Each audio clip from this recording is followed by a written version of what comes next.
इन्होंने 2 किताबें लिखी हैं। एक किताब का नाम है the world as will and idea, और दूसरी का नाम है 4 roots of sufficient reason. Leibniz ने अपना लिखा था, सफिशेंट रीज़न का सिद्धांत दिया था। Nothing happens in this world without sufficient reason that it happened so and not otherwise. दुनिया के अंदर एक पत्ता भी नहीं हिल सकता जिसके पीछे सफिशेंट रीज़न ना हो कि ये पत्ता ही क्यों हिला और पत्ते क्यों नहीं हिले, यही पत्ता टूट के क्यों गिरा और क्यों नहीं गिरे, इसकी sufficient reason. And to find out that sufficient reason is the function of scientist. एक आदमी मर गया तो और आदमी आएंगे कहेंगे वो तो मर गया, भगवान की इच्छा थी। लेकिन जो साइंटिस्ट आएगा वो कहेगा नहीं, ये हार्ट फेलियर से मरा है। नहीं, हार्ट से नहीं मरा, हमने इसका विस्तृत टेस्ट किया है, ये जहर से मरा है। तीसरा कहेगा नहीं, जहर से नहीं मरा, इसके अंदर यूरिया बहुत बढ़ गया क्योंकि हमने इसके किडनी देखे। तो साइंटिस्ट देखेगा सफिशेंट रीज़न को, साइंटिस्ट ही ढूंढ, सफिशेंट रीज़न को आम आदमी नहीं ढूंढ सकता। पत्ता टूट गया, बस हमें पता नहीं यही पत्ता क्यों टूटा जी और क्यों नहीं टूटे, तो आम आदमी कह देगा भाई भगवान की ऐसी इच्छा थी, यही टूट गया, इसकी तो आई गई, इसकी आ गई थी इसलिए चला गया। तो लेबनीज़ ने जो सफिशेंट रीज़न का सिद्धांत दिया था, इन्होंने उस पर कमेंट करने के लिए 4 रूट्स उस सफिशेंट रीज़न की, जिसको साइंस खोजते हैं सफिशेंट रीज़न को, इन्होंने लेबनीज़ की ये बात तो मान ली कि सफिशेंट रीज़न को खोजना केवल साइंटिस्ट का काम है, और कोई आदमी सफिशेंट रीज़न को खोज ही नहीं सकता। और तो कहेंगे हाँ जी उनकी मौत हो गई। अब बस की टक्कर हुई किसी गाड़ी से, तो उस गाड़ी के अंदर, कार के अंदर जो आदमी बैठे हुए थे उसमें 2 आदमी तो मर गए और 5 को उन्होंने निकाला। उसमें 1 सीरियसली इंजर्ड निकला, 3 जो थे ऐसे अस्पताल में भेज दिए। तो साइंस जो है वो देखेगी कि ये 2 ही क्यों मरे। यहाँ इस ऐसी जगह बैठे हुए जहाँ ज़ोर से झटका लगा, बस इतनी तेज़ी से आ रही थी, तो बस का जो फोर्स था वो यहाँ ज़्यादा लगा इसलिए ये मरे, और ये जो बैठा था आदमी यहाँ फोर्स तो कम लगा लेकिन इसका सिर जो था वो पीछे जाके टकराया, इसलिए ये सीरियसली इंजर्ड हो गया। और ये ऐसी जगह थे जब ये इस तरह को कुचले तो इनकी आड़ में आ गए। तो इस साइंटिस्ट खोजेंगे, पुलिस में यही साइंटिस्ट होते हैं कि इसकी मृत्यु किस कारण से हुई। आम आदमी तो कह देंगे भैया इसकी आई थी, भगवान ने लिखी थी, मर गया इसका। तो सफिशेंट रीज़न को खोजना is the function of science. तो इन्होंने इस पर एनालाइज किया, इसको एनालाइज करके इन्होंने कहा कि सफिशेंट रीज़न को खोजने के लिए साइंटिस्ट उसकी जड़ में जाते हैं, और फिर वो 4 रूट्स जो हैं वो इन्होंने देखे सारे की सारे। लेकिन मुख्य फ़िलॉसफी जो इनकी, जिसके लिए प्रसिद्ध हैं, वो फ़िलॉसफी है the world as will and idea. ये दुनिया जो है विल है हमारी, संकल्प शक्ति, हमारी शक्ति, संकल्प शक्ति ही जब अपने आप को ऑब्जेक्टिफिकेशन करती है तो हमें बाहर ये ऑब्जेक्ट दिखाई देने लगते हैं। तो ये हमारी विल है जिस पर सारा संसार, और सारा संसार आइडियाज़ से बना हुआ है। ये चूँकि प्लेटो, हम इस पर, इनकी फ़िलॉसफी पर कल विचार करेंगे, इन दोनों पर। तो कल हमने देख लिया था सारा संसार, इन्होंने बुद्धिज़्म से भी पढ़ा ये कि सारा संसार दुखों का घर है, इसमें कहीं सुख तो है ही नहीं। हर जगह इन्हें दुख ही दुख दिखाई देता था, और उसका कारण भी इन्होंने वही देखा जो बुद्ध ने कहा था। सिर्फ शब्द बदल दिए, या तो बदल दिए शब्द, या जिन्होंने जर्मन भाषा से अंग्रेज़ी में ट्रांसलेट किया है उन्होंने, तो इन्होंने अंग्रेज़ी भाषा में डिज़ायर का शब्द लिखा है, बुद्ध ने तृष्णा लिखी है। तो डिज़ायर का इन्होंने सारा दिखाया, ये कल हमने कर लिया था कि डिज़ायर कभी शांत नहीं होती, डिज़ायर हमेशा दुख का ही कारण होती है। चाहे कितनी इसको सेटिस्फाई कर लो, डिज़ायर कभी सेटिस्फाई नहीं होगी। एक डिज़ायर सेटिस्फाई हुई तो दोबारा वो रिपीट कर देंगे। तो कल हम सारा ये देख रहे थे कि ये इस कारण से कि ये सारे संसार को, और इसका रास्ता भी वही बुद्ध वाला कि अंतिम रास्ता ये है कि संसार को छोड़ के चले जाओ, निर्वाण।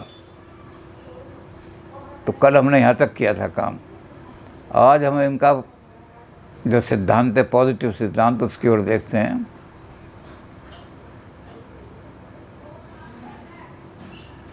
हमारे जो शोपेनहावर हैं वो कांट से और प्लेटो से बहुत ही ज़्यादा प्रभावित हैं। प्लेटो का आइडिया का जो कंसेप्ट है उससे, और सारी वर्ल्ड जो है वो आइडिया की कॉपी है, आइडियाज़ ही रियल हैं। ये जितनी दुनिया दिखाई दे रही है ये आइडिया की, कोई आइडिया है, एक आइडिया है, वो मल्टीप्लाई हो जाता है, डाइवर्सिफाई हो जाता है, इंडिविजुअलिज्म आ जाता है। आइडिया सारे यूनिवर्सल होते हैं प्लेटो के, लेकिन आइडिया जब प्रोजेक्ट करते हैं अपने आप को, तो जैसे हमारे यहाँ वेदांत में कहा गया है, इसी तरह से प्लेटो के आइडिया हैं। हमारे यहाँ वेदांत में कहा गया कि आकाश में एक चंद्रमा है और नीचे घट हैं, बहुत सारे घड़े रखे हुए हैं। घड़े की जगह और कोई बर्तन समझ लो, नीचे बहुत सारे बर्तन रखे हैं जिनमें पानी रखा हुआ है। तो एक ही चंद्रमा का प्रतिबिंब सब में पड़ेगा, जितने घड़े होंगे उतने। तो ये इंडिविजुअलिज्म जो क्रिएट होता है, ये तो जब क्रिएट होता है जब प्रतिबिंब पड़ता है, आइडिया नहीं चेंज होता। आइडिया तो हमेशा एक ही रहता है, एक चीज़ का। तो ये सारी की सारी दुनिया जो है उस आइडिया की इम्परफेक्ट कॉपी है। कुर्सी का आइडिया क्या है उसका हम रीज़न के द्वारा, तर्क के द्वारा खोज सकते हैं, लेकिन दुनिया की जितनी भी कुर्सियां हैं, कोई परफेक्ट कुर्सी नहीं मिलेगी जो उस आइडिया से मिले। कोई कुर्सी ऐसी मिलेगी जी ये तो आराम कुर्सी है, लेकिन इस कुर्सी में बैठने का वो नहीं है, कमी है, तो हम कहेंगे ये है तो कुर्सी इम्परफेक्ट है। एक कुर्सी ऐसी मिल गई उसमें पीछे स्टील लगा हुआ है, तो स्टील वाली कुर्सी मिल गई, लेकिन हमने कहा स्टील की कुर्सी है, प्लास्टिक वाली ज़्यादा आराम देती है, तो हमने कहा ये भी है तो कुर्सी, उसी आइडिया का ये प्रतिबिंब है, लेकिन ये इम्परफेक्ट है। तो प्लेटो के इस आइडिया की थ्योरी से ये और आगे चले गए। इन्होंने बर्कले की बात को कहा कि बर्कले ने जो लॉक का मैटर का कंसेप्ट था उसको बिल्कुल धज्जियाँ उड़ा दें। मैटर तो दिखाई नहीं देता, जो सब्जेक्ट है उसको जो दिखाई नहीं देता, तो सब्जेक्ट उसके बारे में क्या कह सकता है। वो बर्कले का हमने डिटेल में कर लिया था, छोड़ देते हैं। जब लॉक बर्कले ह्यूम कर रहे थे, तो हमें जब दिखाई देती है कोई चीज़ तो क्वालिटी दिखाई देती हैं, सब्सटेंस दिखाई नहीं देता। तो सब्सटेंस तो ऐसी चीज़ है जो हमारे माइंड ने बना लिया है कि ये क्वालिटी अगर इकट्ठी दें तो इसे संतरा कह दो, लेकिन संतरा हमने कभी देखा भी नहीं, संतरा हो भी नहीं सकता। तो इन्होंने कहा, शोपेनहावर ने, कि बर्कले बिल्कुल ठीक कहता था। मेरा जो माइंड है, जिन चीज़ों को मेरा माइंड जानता है, देखता है, वही चीज़ अस्तित्ववान है। कोई ऑब्जेक्ट दुनिया में ऐसा नहीं हो सकता जो सब्जेक्ट के बिना परसेप्शन के हो। जिसको सब्जेक्ट न देखता हो उसको कैसे कहोगे को है दुनिया में। जब मैं किसी चीज़ को देख ही नहीं रहा दुनिया के अंदर, या मुझे दिखाई नहीं दे रही, तो मैं कैसे कह दूंगा है। अब एक चीज़ का नाम रख लो, इन्होंने तो उसका नाम रख दिया हम्बग। हम इसको कहते हैं टिल्लू मिल्लू। कुछ टिल्लू मिल्लू नाम की चीज़ है दुनिया में, तो आप कहेंगे टिल्लू मिल्लू, कहते वो दिखाई नहीं देती, है तो सही लेकिन उसे कोई देख नहीं सकता। तो उन्होंने कहा फिर वो है ही नहीं, जिसको आप देख ही नहीं सकते वो है ही नहीं। Every object requires a subject, जो उस ऑब्जेक्ट को देख सके। तो ऑब्जेक्ट क्या है, वो सब्जेक्ट की अपनी प्रोजेक्शन है। सब्जेक्ट अपने आप को प्रोजेक्ट करता है तो वो चीज़ दिखाई देने लगती है, और जो चीज़ सब्जेक्ट में नहीं है वो प्रोजेक्ट ही नहीं होगी, बाहर दिखाई नहीं देगी। तो इन्होंने इस तरह से बर्कले की तरह से सब्जेक्टिव आइडियलिज्म बना दिया। SC इज़ परसिटी, ये बर्कले का कहना था। इन्होंने भी यही कर दिया। अगर कोई चीज़ है तो दिखाई देनी चाहिए, और जो चीज़ सब्जेक्ट के द्वारा नहीं दिखाई दे रही वो है ही नहीं। तो क्वालिटीज़ ही क्वालिटीज़ हैं, सब्सटेंस कोई चीज़ नहीं है। उनका आधार जो बनाया उसने कि क्वालिटीज़ का कोई आधार होना चाहिए, ये आधार तो हम ना सब्जेक्ट है हमारा, जो सब्जेक्ट उनको देख रहा है, उसमें सारी क्वालिटीज आती हैं, उनको इकट्ठा करके उनको कोई नाम दे देते हैं। तो इन्होंने कहा कि दुनिया आइडिया ही आइडिया है, सारी दुनिया आइडिया है, जिस आइडिया को मेरा माइंड देखता है। तो पहली चीज़ तो इन्होंने मटेरियलिज्म को उड़ा दिया बिल्कुल। मैटर है ही नहीं, मैटर दिखाई नहीं देता, क्वालिटी दिखाई देती है। तो ये बड़े भारी आइडियलिस्ट हैं। आइडियलिज्म की जो ऊंची से ऊंची फॉर्म है बर्कले वाली, ये उसको मानते हैं। दूसरी चीज़ इन्होंने कांट से ली। इन्होंने कहा कि कांट ने कहा है कि ये सारी की सारी दुनिया जो है ये फिनोमिना है, या नोमिना तो है ही नहीं इस दुनिया में।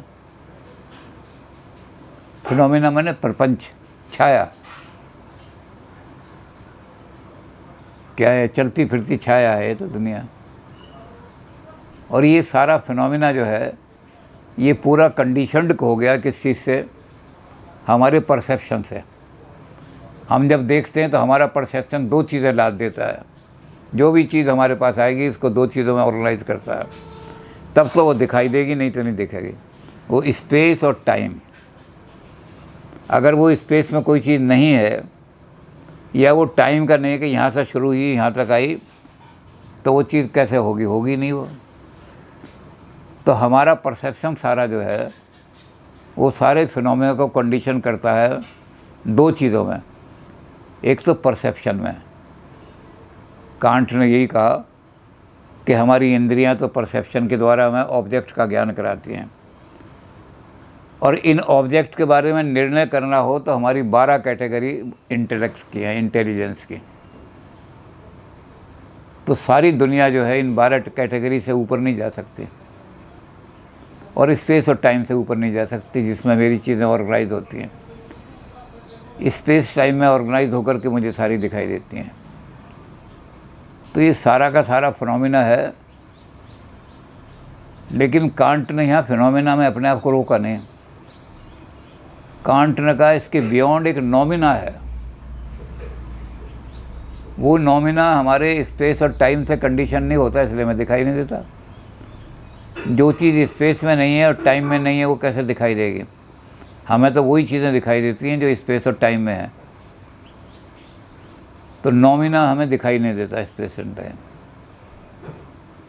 लेकिन कांट कहते हैं नोमिना में एक ही चीज़ है कि वो एग्जिस्ट करता है। कैसे? उसने कहा कि मैं जब देखता हूँ तो मेरा मन जो है, मेरा रीज़न जो है कहता है कि देयर इज़ समथिंग, कोई बियॉन्ड है तो सही चीज़। वो चीज़ क्या है? अननोन है, अननोएबल है, अननोन भी है वो, उसको किसी ने नहीं देखा। थिंग उसका नाम रखा है उन्होंने, थिंग इन इटसेल्फ, स्वलक्षण। किताब वास्तव में क्या है? अब मान लो थोड़े दिनों के बाद ये किताब मेरे पास आ जाए तो किताब कहेगी कि मैं किताब नहीं हूँ, आप मुझे गलती से किताब कह रहे थे, मैं तो छुन्नू हूँ। तो पता लगेगा छुन्नू था, ये तो छुन्नू थी किताब, मैं छुन्नू कहता रहा इसको बहुत दिनों से, किताब ही किताब कहता रहा। तो ये अननोन है और अननोएबल है, जान भी नहीं सकता मैं इसको क्या है, लेकिन एग्जिस्ट करती है। ये बात ज़रूर है। तो इसको कहते हैं थिंग इन इटसेल्फ, वास्तविक वस्तु। ये वास्तविक वस्तु जो है ये कोई नहीं, कांट ने छोड़ दिया इसको। अब इसको वहाँ से उठाते हैं, कांट का यहाँ तक का सारा ये मानते हैं बिल्कुल सही कि यहाँ तक तो कांट ठीक है कि जो परम सत्य है वो है ज़रूर कुछ ना कुछ चीज़। कांट ने कहा है ज़रूर कुछ ना कुछ beyond, there is something beyond. इस संसार के परे भी कुछ चीज़ है, लेकिन वो हमारी नॉलेज में नहीं आती, ना तो वो कैटेगरी से बाउंड होती है और ना वो स्पेस टाइम में है। तो इन्होंने कहा जब है वो, तो उसको देखने का कोई तरीका भी होना चाहिए, या तो है ही नहीं। और जब कांट बार बार कह रहे हैं कि है, स्वलक्षण है, लेकिन क्या है ये कुछ पता नहीं, अननोन है, अननोनेबल है। तो यहाँ से वो शुरू करते हैं, ये कहते हैं वो जो थिंग इन इटसेल्फ है उसको कांट इसलिए नहीं देखना चाहते कि कांट प्रोजेक्टिव टेक्निक, मैं अपने मन की भावना को बाहर निकाल रहा हूँ तो मेरा ही मन कंक्रीट बन करके कुछ पुस्तक के रूप में मुझे दिखाई देता है।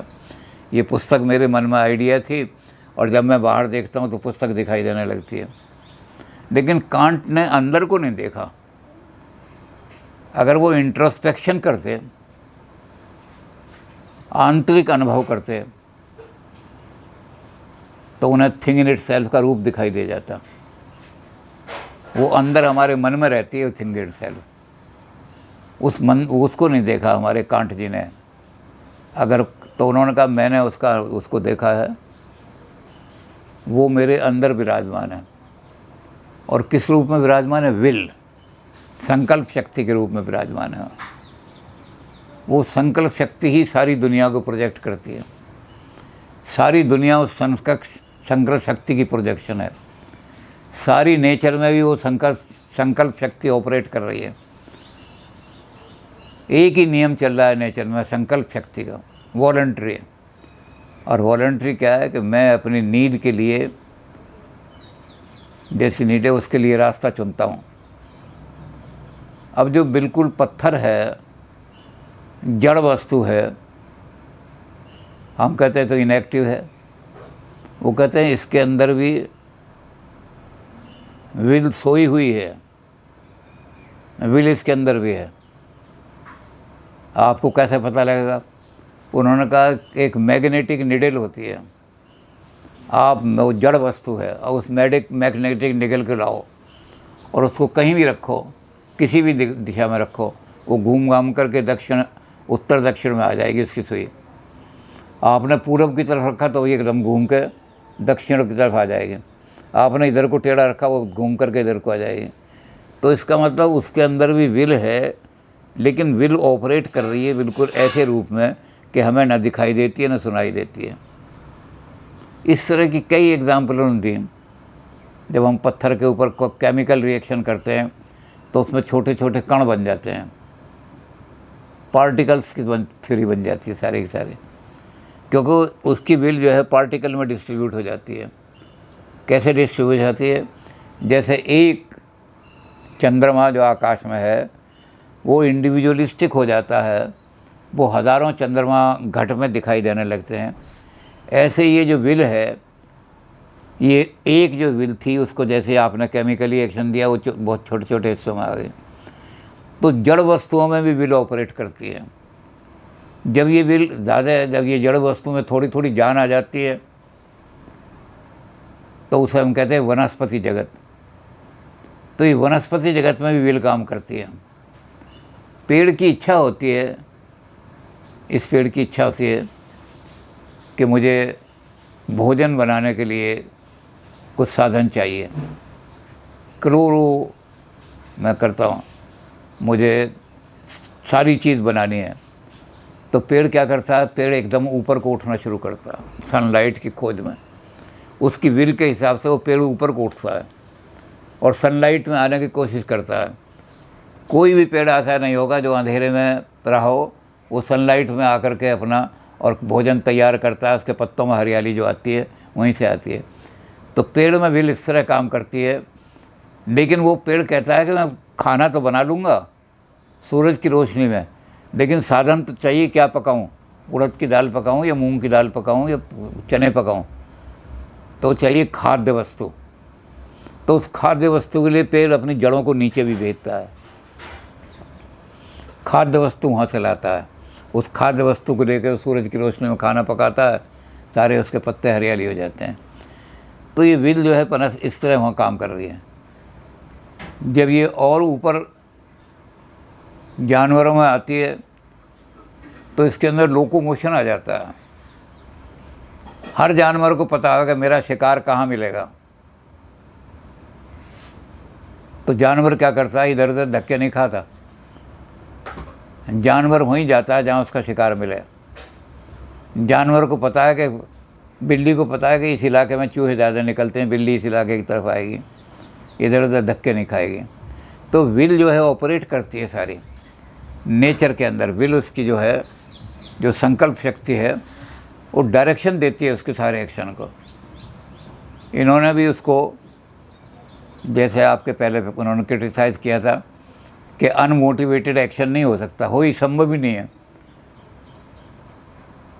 उन्होंने जो गीता को क्रिटिसाइज़ किया था कि गीता कहती है कि आप निष्काम भाव से काम करो, तो उन्होंने कहा कि ये संभव ही नहीं है, कोई ना कोई मोटिव ज़रूर होना चाहिए। और उन्होंने ये कहा कि गीता का अगर बात मान लें तो ये होगा कि एक आदमी घर से निकला, कहाँ जाना है, कहता कि मैं फल की इच्छा नहीं करता, जहाँ भी चला जाऊँगा। वो घूमते घूमते भटकते भटकते गीता निकेतन का दरवाज़ा अच्छा लगा, अंदर घुस आया। उन्होंने कहा यहाँ गीता निकेतन क्या करने आया हो? कहते मैं कोई फल की इच्छा लेके नहीं आया, बस घुस आया अंदर। अब यहाँ करो क्या करोगे यहाँ? कहते अगर मैं पहले तय कर दूँगा मैं किताब पढ़ने आया हूँ तो इसका मतलब पहले इच्छा बता दी, मोटिव। मैं क्या करूँगा जी, बस निष्काम भाव से जो भी चीज़ हाथ आ जाएगी, किताब हाथ आ जाएगी, किताब पढ़ लूँगा, फूल हाथ आ जाएंगे। तो उसने कहा कि निष्काम मोटिव के बिना तो एक्शन हो ही नहीं सकता।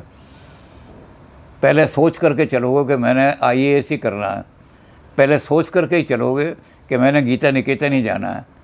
तो ये भी यही कह रहा है, ये कह रहा है विल जो है वो बिल्कुल डायरेक्टर निश्चित करती है।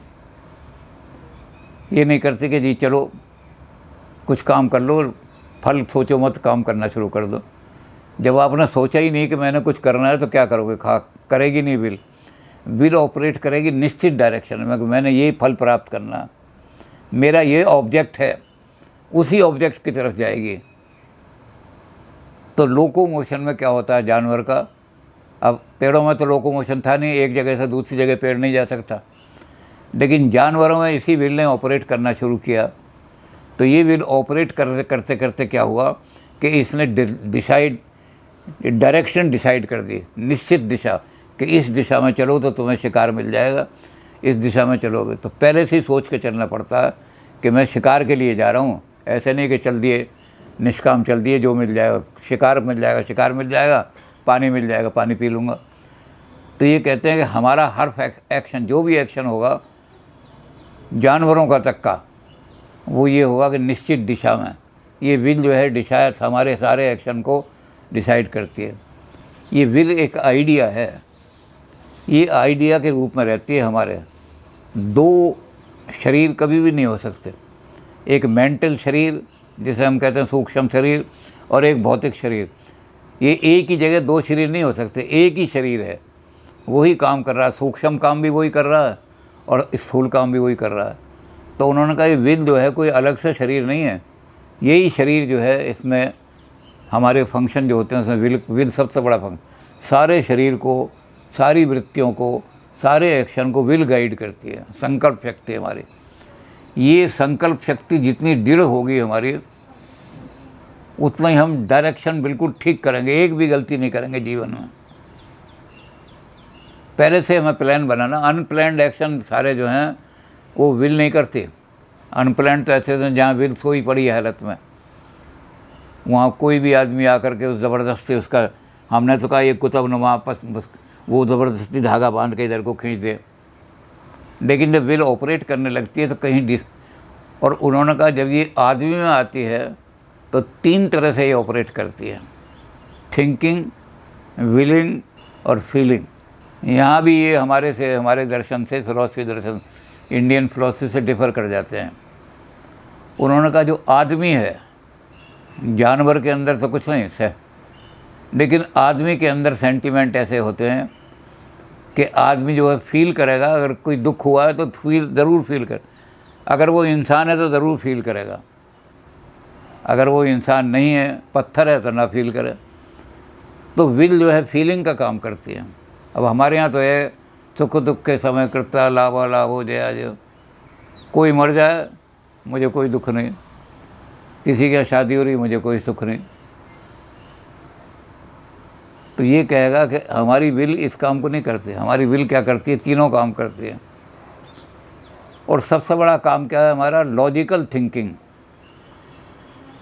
जो आदमी साइंटिस्ट होते हैं, बहुत ऊंचे थिंकिंग करने वाले होते हैं, वो कभी भी कोई साइंस इलॉजिकल नहीं होती।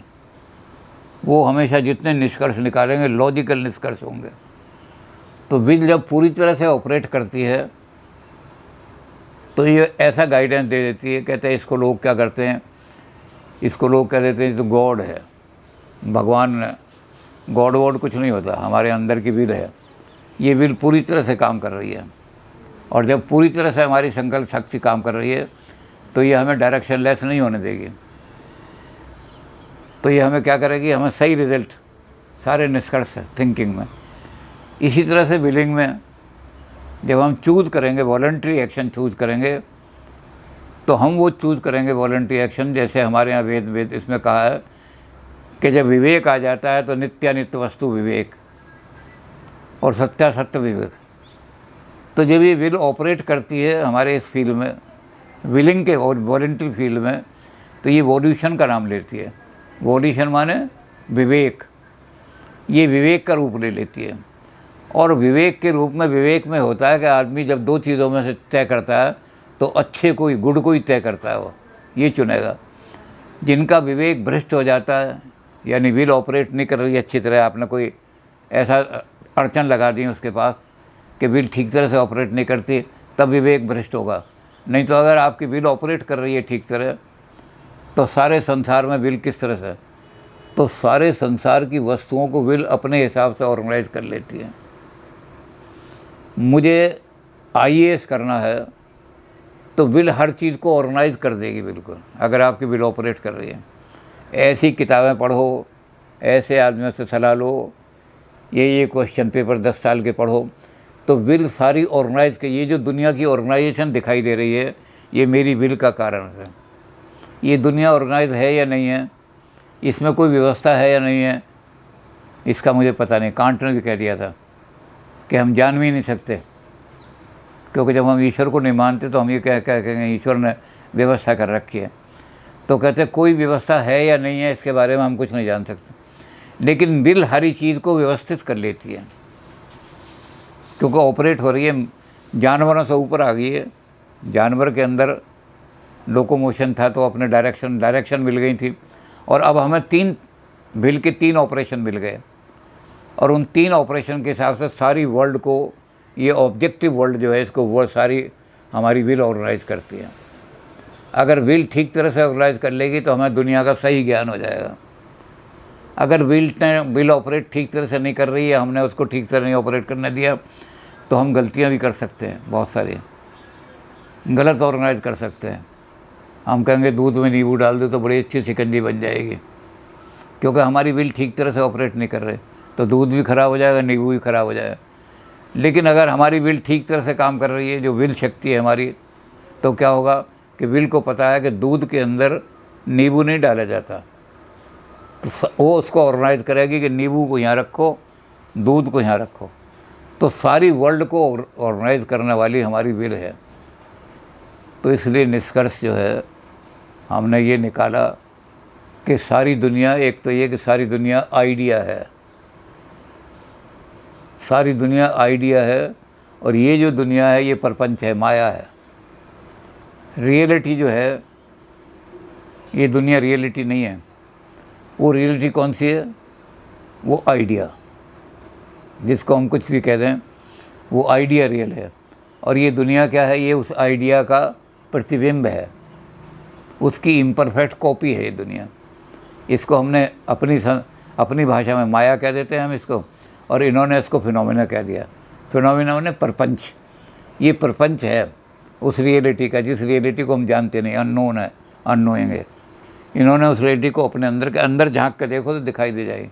मैं ही तो हूँ वो, मैं ही तो विल हूँ, मैं ही तो ब्रह्म हूँ, मैं ही हर चीज़ को ऑर्गेनाइज करता हूँ।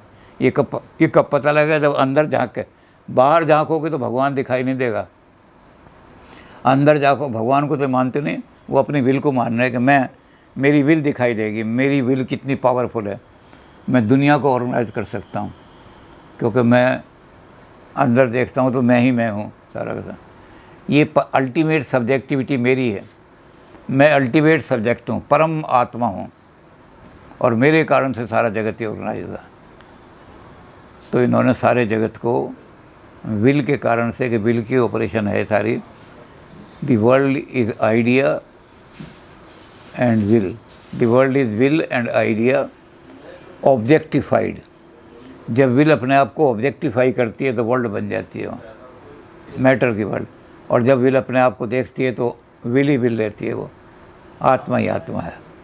तो इस तरह से शोपेनहावर जी ने संसार को आइडियाज़ के ऊपर निर्भर करते हैं, और आइडियाज़ की कॉपी है सारी की सारी दुनिया।